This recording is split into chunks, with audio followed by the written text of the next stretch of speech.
just put the turkey out, and I got the drippings off in the pan. 4 cups of milk, about a cup of flour. Make a slurry.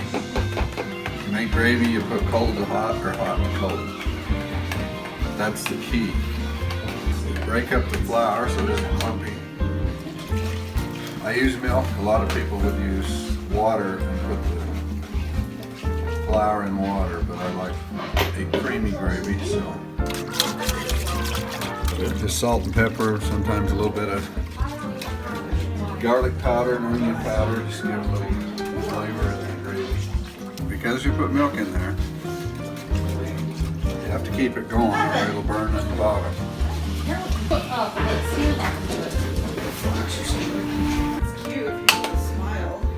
A little garlic powder, onion powder, not a lot, just enough.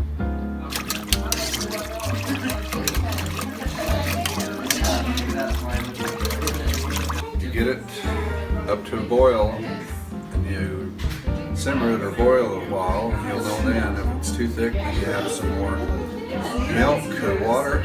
If it's too thin, then you got to make a little more slurry with flour and put it in there and thicken it up. But you never know until you get to that point, but you want to boil it a little bit. That will